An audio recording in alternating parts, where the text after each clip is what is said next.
The bar was alive that Friday night, the kind of night when everything felt louder than it should be. Glasses clinked with careless cheer, laughter tumbled over the sound of the jukebox, and the smell of grilled meat and cheap beer lingered thick in the air. It was a small town place, nothing fancy, but it was where the locals came to forget the long week. And tonight, it wasn't just locals. The low rumble of motorcycles had shaken the streets an hour before, announcing the arrival of a club that rode in every few months, leather jackets and steel boots filling the room like they owned it. Lily kept her head down as she worked, weaving between the tables with practiced ease. She was 24, but her tired eyes and strong posture made her seem older. Her dark hair was pulled back, her uniform neat despite the endless rush of orders, and she wore that same polite smile she always did. People respected her in town.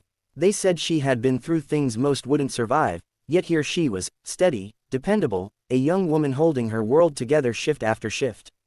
The bikers were loud. Their voices boomed as they swapped stories of roads and fights, daring each other to drink more, to laugh harder, to be louder. Some of the regulars stayed away, huddling in corners of the bar, watching quietly, not wanting to get in the way. But Lily had no such luxury. She was the only waitress on duty, and that meant she had to face them head on, whether she liked it or not.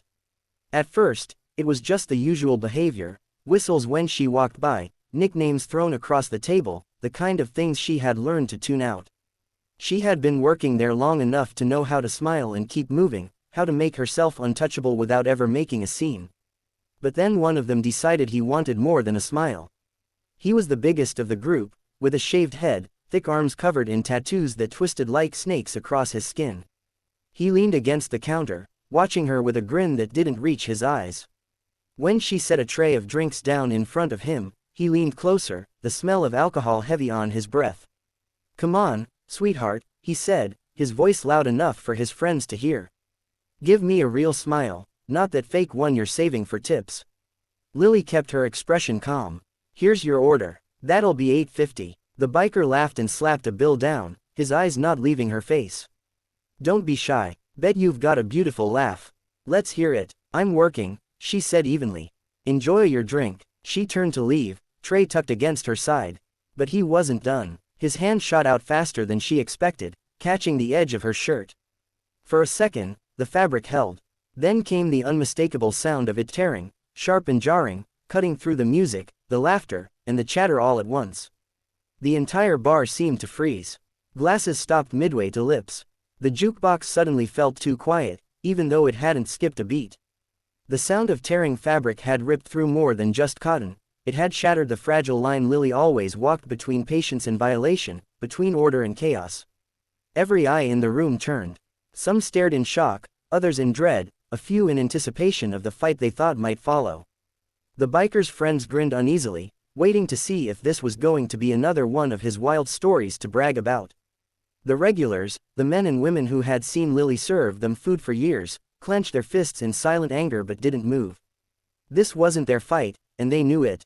Lily stood perfectly still, her tray pressed tight to her side, the torn edge of her shirt hanging loosely where his hand had pulled. Her face didn't crumble, didn't panic. Instead, she lifted her chin, her eyes locked on the man towering over her. Her silence was sharper than a scream. The biker smirked, thinking he had rattled her, that he had turned her into the center of the room's attention, that he had won something invisible but powerful. He still held the edge of her shirt, his fingers tight in the fabric, daring her to pull away. But what none of them expected, what none of them could have prepared for, was what he was about to expose when that shirt gave way. The tear had revealed not bare skin, not the delicate vulnerability he had been looking for, but something entirely different. Beneath her uniform, worn and faded from time, was a dark green military undershirt. The cotton clung close to her chest, and just above her heart, inked into her skin, was a tattoo that caught the dim glow of the bar lights. At first, no one understood what it was. Just a shape, a design. But as eyes focused, whispers rippled across the silence. It was a metal, detailed, precise, unmistakable. And beneath it, in black script, a name. The biker froze. His smirk faltered. His hand loosened without meaning to. The room, already silent, seemed to sink even deeper into stillness. Lily hadn't spoken yet. She didn't need to. The weight of that name, the truth of that tattoo, carried more power than anything she could say in that instant.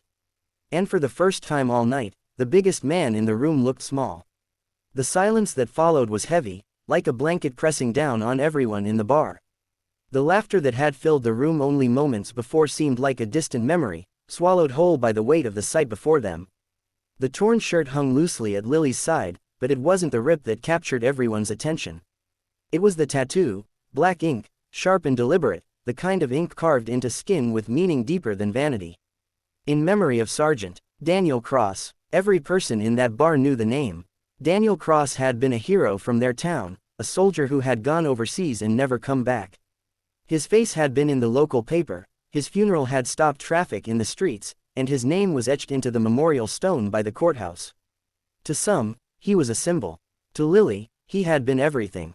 The biker, still gripping the edge of her shirt, let go as if burned. His swagger was gone, replaced by something unfamiliar on his hardened face, shame. He took a step back, stumbling into the barstool behind him. His friends, once chuckling and egging him on, fell silent. They had seen their brother in leather stand tall against fists, knives, even cops, but now he stood defeated by a single look from a waitress half his size. Lily's voice cut through the silence, steady and clear. "That man you see on my skin," she said, tapping lightly over the tattoo, "was my brother. He wore his uniform with pride. He gave his life so men like you could sit in here, drink your beers, and call yourselves free. And you think you can disrespect him by tearing at his sister?" Her words hit harder than any punch could. The room seemed to hold its breath. The biker's jaw clenched, his eyes darting anywhere but her face. For the first time, the giant who had strutted into the bar, commanding attention with every step, seemed small.